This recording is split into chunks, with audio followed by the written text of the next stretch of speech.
আপনারও কি তাই মনে হয় না? বিরোধিতা তো সিলেবাসে আছে, গোষ্ঠী কোন্দল তৃণমূলের সিলেবাসে। বীরভূমেরই সাংসদ শতাব্দী রায় বলে দিয়েছিলেন, তা যেমন রাজ্যব্যাপী ছড়িয়ে যাবে তখন বোঝা যায়নি। যেমন ভাঙড়ে মোদাস্সের হোসেন অন্যতম নাম তৃণমূল কংগ্রেসের, তিনি পঞ্চায়েতে টিকিট পাননি এবং অভিযোগ করছেন পঞ্চায়েতে টিকিটটা এই জন্য পাইনি, আমি বেশি টাকা দিতে পারিনি। কাকে টাকা দিতে হতো? আরাবুল হোসেন, শুনুন। পঞ্চায়েতে দাঁড়াও মাল দাও, প্রধান হওয়া মাল দাও, উপপ্রধান হওয়া মাল দাও, আবার দাঁড়াবার আগে এবারকার টাকার অফারটা অনেকটা বেশি ছিল, আমার দেবার পরিস্থিতি ছিল। যদি বললো পঞ্চায়েতে দেবো 50 লাখ, তোর টিকিট ফাইনাল। আরাবুল ইসলামের বিরুদ্ধে অভিযোগ মোদাস্সের হোসেনের, যে আরাবুলকে টাকা দিতে হতো এবং তিনি দিতে পারেননি। আপনাদের এই প্রসঙ্গে জানিয়ে রাখি, এই মোদাস্সের হোসেন কিন্তু যথেষ্ট প্রভাবশালী, আর্থিকভাবে বেশ প্রভাবশালী। লাভ হাউস বলে যে বাড়ি বারবার খবরে এসেছে, এই মোদাস্সের হোসেনের বাড়ি সেটি। চলুন সত্যজিৎ, আমার ভাঙড়ের সহকর্মীর সঙ্গে আমি একবার কথা বলি। সত্যজিৎ, আমরা ঠিক হুবহু আরাবুলের বিরুদ্ধে এই অভিযোগ শওকত মোল্লার গলায় শুনেছিলাম কমাস আগে।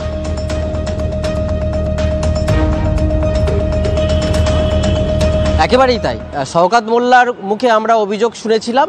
এখন ভাঙড়ের যা পরিস্থিতি, শুধুমাত্র এই প্রাক্তন প্রধান নয়, পাশাপাশি ভাঙড়ের অধিকাংশ তৃণমূল নেতারাই আরাবুল ইসলামের বিরুদ্ধে সুর চড়াচ্ছেন এবং এক কদম এগিয়ে ভাঙড়ের ভোগালী 2 গ্রাম পঞ্চায়েতের এই মোদাস্সের হোসেন, যিনি প্রাক্তন প্রধান ছিলেন, তিনি অভিযোগ করছেন যে 2018 সালে 25 লক্ষ টাকার বিনিময়েই তিনি প্রধান পদ পেয়েছিলেন।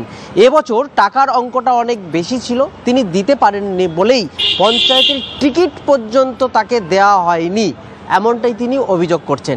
এই বিষয়ে আরাবুল ইসলাম এবং আরাবুল ইসলামের ছেলে হাকিমুল ইসলামের সঙ্গে আমরা যোগাযোগ করেছি, তারা এই বিষয়টি নিয়ে কোনো রকম ভাবে কথা বলতে চাইছে না।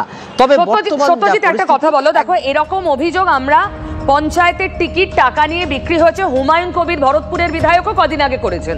তিনি বেশ কয়েক ধাপ এগিয়ে গিয়ে বলেছেন মমতা ব্যানার্জিকে জানিয়েও কোনো লাভ হয়নি। তার মানে তৃণমূলে রাজ্যব্যাপী পঞ্চায়েতের টিকিট এভাবেই বিক্রি হয়েছে, নাকি গোষ্ঠী কোন্দল এবং সেটা এই পঞ্চায়েতের টাকার লেনদেনকে ঘিরেই হচ্ছে? এখন যেমন খুব সাত বিভাজন রয়েছে শওকত আর আরাবুলের, দুর্নীতির অভিযোগ দুপক্ষই একে অন্যের বিরুদ্ধে করছে।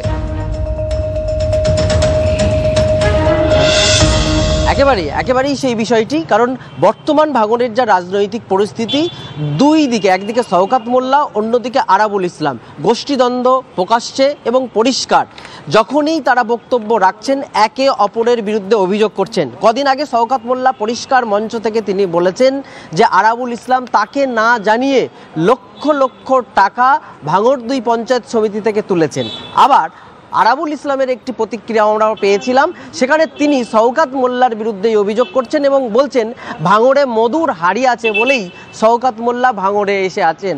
অর্থাৎ একদিকে যেমন গোষ্ঠীদ্বন্দ্ব, তেমনি তৃণমূলের এক নেতা অপর নেতার বিরুদ্ধেই তোলাবাজি, কাটমানি নেওয়া, দুর্নীতি, পঞ্চায়েতের টিকিট দেওয়ার নাম করে টাকা নেওয়া, এইসব নানা অভিযোগ তুলছে। ফলে ভাঙড়ের যা বর্তমান রাজনৈতিক পরিস্থিতি বলা যেতে পারে, একদিকে আরাবুল ইসলাম এবং শওকত মোল্লা, দুই গোষ্ঠীর মধ্যে প্রবলভাবে গোষ্ঠীদ্বন্দ্ব যেমন প্রকাশ্যে, তেমনি তোলাবাজি সহ নানা দুর্নীতির অভিযোগ। ধন্যবাদ দিলাম সত্যজিৎকে। আমি ঝন্টু বড়াইকের কাছে যাব, দুটো বিষয় দেখার। আমরা শুরুতেই বললাম অভিষেকের দেওয়া সেই তালিকা নিয়ে এবার নাকি নাড়াচাড়া হচ্ছে দলে, আসন্ন রয়েছে রদবদল।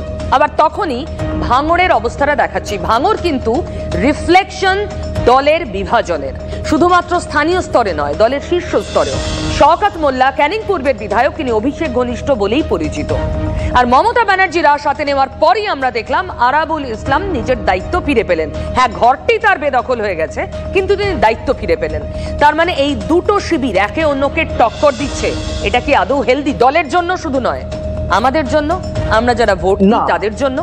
ঝন্টু বাবু, আমি বলছি একদম এই যে তেলে বেগুনে লড়াইটা তৃণমূলের ভেতরে চলছে, দুটো প্যারালাল, আমি বলছি প্যারালাল গোষ্ঠী। 18 সালে রক্তক্ষয়ী সংঘর্ষ কুচবিহারে আমরা দেখেছি এবং দলের যুব মুখ আরেকটাকে হারিয়ে দিয়ে পঞ্চায়েতে ক্ষতবিক্ষত করেছে এবং ওই সময় দেখবেন এমপি সিটটা হারাতে হয়েছে বিপুল মার্জিনে।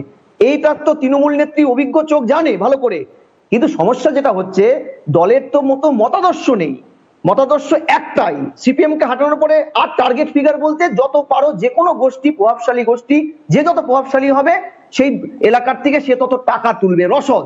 আমি বলছি ভাগটা হয়তো এক জায়গায় যায়, কিন্তু নিচের স্তরে যে ভাগ বাটোয়া, সেখানে কিন্তু কোন গোষ্ঠী আধিপত্য বজায় রাখবে সেটা নিয়ে হচ্ছে এত বড় আত্মঘাতী লড়াই যে আপনি জানেন যে এখানে বিরোধীরা বেশি খুন হন না, তৃণমূলকে বেশি খুন করে, অন্তত পরিসংখ্যান তাই আমরা জানি। এর ফলে কি হচ্ছে, ডেভেলপমেন্ট, মানুষের যে উন্নয়ন, একটা দল সুস্থভাবে চললে তো উন্নয়নের জায়গাটাও ঠিক থাকে, সেটা কার্যত হচ্ছে না। তৃণমূল উন্নয়ন ফুলে ফেপে উঠছে যে গোষ্ঠী যার দিকে থাকে।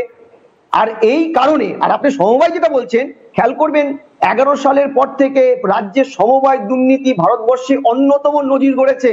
ফলে মানুষ কিন্তু এই সমবায় ভোটে তৃণমূলকে কোণঠাসা করতে অনেক ক্ষেত্রেই আমরা দেখেছি, বিরোধী না থাকার পরেও ন্যূনতম কোনো জায়গায় প্রার্থী দিতে পারলে সেদিকে ভোটটা চলে গেছে। যেমন আমার বিশ্ববিদ্যালয়ে সমবায়টা হেরে গেছে তৃণমূল, কারণ এত দুর্নীতি সমবায়কে কেন্দ্র করে।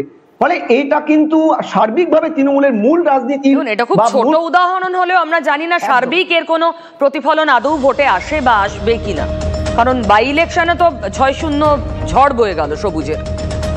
নির্বাচনের সাথে সমবায়ের কোনো মিল নেই, ওটা আর্থিক একটা ইস্যু, একটা ইস্যু, ওয়ান সাইড ইস্যু। ঠিকই, ওয়ান সাইড ইস্যুতে জনগণ ভোটটা দেয়। একদমই। জন্টুবাবু আমাদের সঙ্গে থাকুন। দেখুন, দলে খেয়েই সব দলই হয়, রাজনৈতিক দলে নিজেদের মধ্যে মতপার্থক্য সবার থাকে, কিন্তু তৃণমূলে যা চলছে তা ভোটারদের জন্য কতটা ভালো, আমরা যারা ভোট দিচ্ছি, আমরা যারা ভোটার, তাদের জন্য এটা কতটা মঙ্গলদায়ক, এটা ভেবে দেখার সময় বোধহয় এসে গিয়েছে। তবে এর মধ্যে